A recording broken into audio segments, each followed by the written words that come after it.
July 3, 1863, Gettysburg. A single nod from General James Longstreet hurled 12,000 men into a tempest of gunfire and shrapnel. Yet the tale you know of Picketts Charge is false. Tonight you will hear the unvarnished truth, hidden for 160 years from the man who endured it. This is no story of honor. This is disaster. Artillery withdrawn, ammunition spent, officers pleading to stop the advance, and Longstreet's haunting admission. I prayed for death to escape this torment. Why did Lee dismiss every warning? How did 12,000 men disappear in 50 minutes? And the secret Longstreet took to his grave. The South's doom was not decided at Appomattox, but here, in the gore-drenched soil of Cemetery Ridge. But before we start, remember to like and subscribe to our channel to support our community. General, shall I advance? Pickett demanded, his voice firm, cutting through the clamor of distant rifle fire. The order lodged in my throat as if choked by gunsmoke, and I could only answer with a grim nod. He accepted the command with unwavering confidence, tipped his hat in salute, swung briskly into the saddle, and rode toward his brigade with spirited resolve, his spurs faintly jingling as he departed. I mounted my own steed, a high-strung chestnut mare, and pushed urgently through the throng to Alexander's artillery post, where bedlam ruled. Streaked with dirt, he reported that the reserve batteries meant to support the infantry had been pulled back by order of Lee's chief of artillery, leaving us defenseless. Worse, the ammunition for our remaining guns was so depleted they could offer no real cover for the charge. Frantically, I ordered him to stop the advance and scrounge what little shot or powder remained. But alas, the crate stood barren as a pauper's pocket. The command was final. General Lee had staked his pride on this attack and would brook no delay. At this dire moment, enemy gun crews were seen retreating in haste, wheels sparking against the earth, a sight that kindled fleeting hope among our ranks. Riders dashed down the lines, urging the men forward with renewed vigor. They advanced with swift, eager strides, like hounds unleashed. Officers saluted crisply as they passed, their stern faces masking unshaken resolve, eyes locked on the heights ahead. General Pickett. Ever the most graceful of horsemen, sat astride his dun-colored mount with natural ease, his chestnut locks, uncut for weeks, flowing calmly over his shoulders like a warrior's cloak. Pettigrew's division. Their flags, whipping in the erratic breeze, quickened their pace splendidly, adjusting their formation with parade ground precision before the grand advance began in earnest, fifes wailing a mournful tune.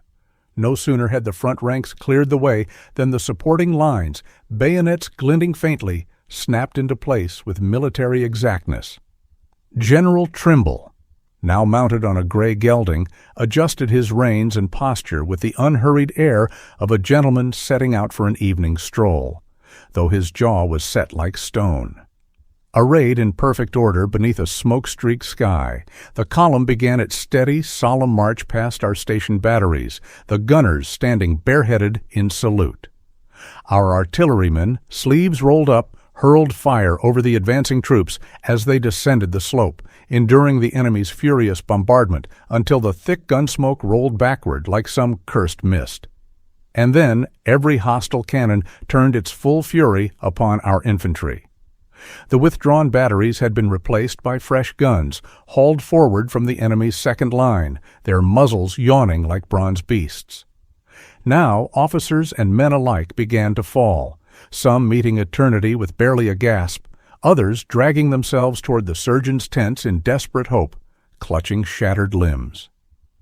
Here and there, entire files were struck down as if by divine wrath, collapsing like puppets with cut strings, while wider gaps opened as though torn by unseen hands.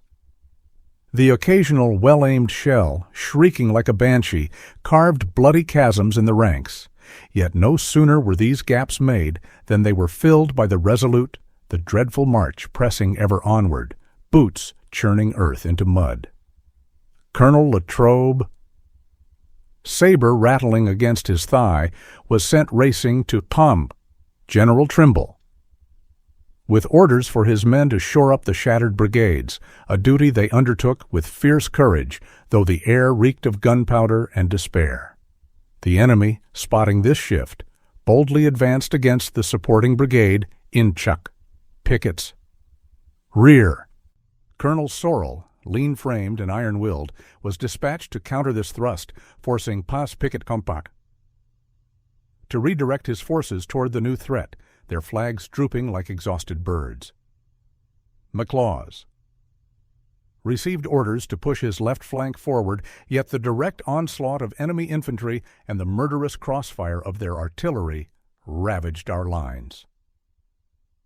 Colonel Fremantle, his British scarlet stark amid the gray, rushed forward with congratulations for our seeming success. But I gestured to the ghastly gaps in the ranks, now halved in length, a brutal tally of lead and iron. Trimble mended the crumbling left with soldierly grace, his voice cutting through the chaos like a bugle's call. Yet on the right, the enemy swarmed thick as locusts. Brigadier Garnett fell, his horse stumbling over him as he dropped. Kemper and Trimble soon followed, carried from the field with grievous wounds.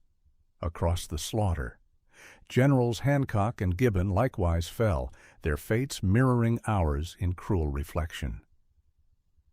General Lane, his beard dusted with powder, took up Trimble's command and, alongside Pettigrew, steadied the wavering left, a ragged but unbroken line of defiance. Picketts brigades nearest the storm's heart suffered worst. Field officers dropped like leaves in autumn, their insignia trampled into blood-soaked earth. Colonel Whittle of Armistead's brigade, a man who'd endured a shot through the right leg at Williamsburg and lost his left arm at Malvern Hill, was now struck through the right arm before a bullet felled his left leg. General Armistead, advancing with the second wave, stretched his ranks to fill the gaps of the fallen. His colors, shredded by a murderous volley, sagged into the mud, only to be snatched up by a nameless corporal who'd perish unnamed. Rallying his men with his cap upon his sword tip, Armistead drove toward the enemy's bristling defenses. Yet the Federals, thick as wheat before the scythe, overwhelmed even his courage. He fell beside a Yankee cannon, his fingers curled around a caisson wheel's cold iron. Pettigrew, though wounded, kept his saddle, his voice raw from shouting orders. Pickett, seeing the assault shattered beyond repair while Union reinforcements still poured in, signaled retreat. No panic followed, only a grim withdrawal, faces hollow as tombstones. The charge, though heroic, had shattered against a storm no mortal courage could withstand. Fearing a Union counterattack across our defenseless ground, I galloped to the artillery line, determined to hold it while a single gun still fired. Shells shrieked overhead like vengeful spirits. One gouged the earth beneath my horse, showering us with dirt. In that moment, I confess, I silently prayed for one such blast to end this torment. But duty forbade surrender to despair. The gunners, scattered to meet converging threats, stood fast. Not a man flinched from his post. Our survivors trudged past the batteries with hollow stares fixed on the ridge they'd left. Soon, General Lee Spauff joined us, his face pale beneath his hat's broad brim. Calm-voiced, firm-handed, he moved among stragglers and staff alike, striving to rally them as the sun sank low, painting the field in copper and blood. And so dusk fell on Cemetery Ridge, not with the rebel yell, but with the moans of broken men. Longstreet. Haunted words linger like ghosts in the gunsmoke. I prayed for death to escape this hell. Yet the gravest question remains. What if Lee had listened? Was this disaster fate, or did pride blind a general to reason? One final clue. Years later, Longstreet would write. That day, the Confederacy didn't die. It committed suicide. But why did he bury this truth? And what did Lee whisper to his shattered men, words even Longstreet dared not repeat?